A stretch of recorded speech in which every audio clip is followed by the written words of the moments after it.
So I used this glitter ribbon from Dollar Tree. They are in red and green. They come in other colors. And I created these little bows. Super cute, and it was inspired by Nikki Wilson. Her link will be down below. Make sure to go check her out. She used a thicker ribbon, but she mentioned in her video that she wonders if it would work with this type of ribbon, and it does. So thank you, Nikki, for the inspiration. One strip will be 3 inches, the other will be 2 inches, just roughly. You're gonna fold the 2-inch strip in half, and then you're gonna make a fishtail at the end. I'm trying to take something off of it. Sorry for my nails. I'm using my Dollar Tree scissors. And you cut in the middle and then cut off the sides. Well, I flipped mine over. You don't have to do that, but I did that. And then towards the part in the middle where it's creased, you're gonna see in just a second right there, you're gonna make like a curve cut. Now, Nikki Wilson makes her video and explains it a lot better than I can, but you're gonna cut off just a little piece there, and you're gonna still leave it connected. And I think I open it so you guys can see. There you go, just like that.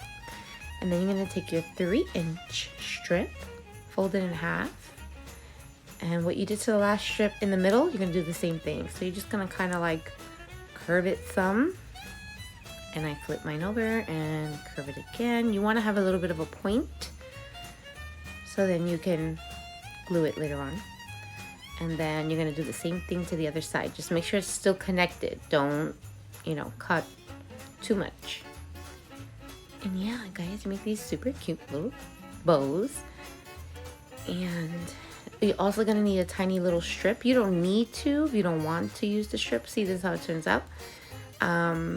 You can use a bling, whatever you want in the center. I'm gonna use some hot glue because this is what works best, in my opinion, for this. And you're gonna put a little bit of hot glue in the center and then flip the tails inward. And I'm removing a little bit of hot glue. My glue gun is low temp, so it wasn't too hot. And then I'm gonna flip it over, and there you have it. If you have to trim, you can, but this one came out pretty good. And then you just glue it right on top. And then you can glue this strip as well. You don't have to, like I said, you could put bling, anything you want in the middle, a jingle bell. You can also use like pretty string, twine, you know, whatever you want. And yeah, so that's how it turned out. And then you're gonna use the little thing that I have there. I don't even know how wide that is, but I just cut off a little piece. And then you add a little bit of glue in the center and then wrap it. That's pretty much it. It does get cut off at the end really bad because I got interrupted. So sorry for that, but you see the green ones off to the side. Dollar Tree always comes through with these glitter ribbons. They come in all different colors, but if you find the adhesive thick ones, those are pretty cool. I've only came across one of them in blue, and you can make those. And she didn't use any glue, Nikki Wilson, when she did her bowls. Make sure to go check out her channel, and if you go over there, make sure you let her know that I sent you her way. And this is how it turned out. You know, fix the bows. These are great for sending in flat mail. Okay, bye guys.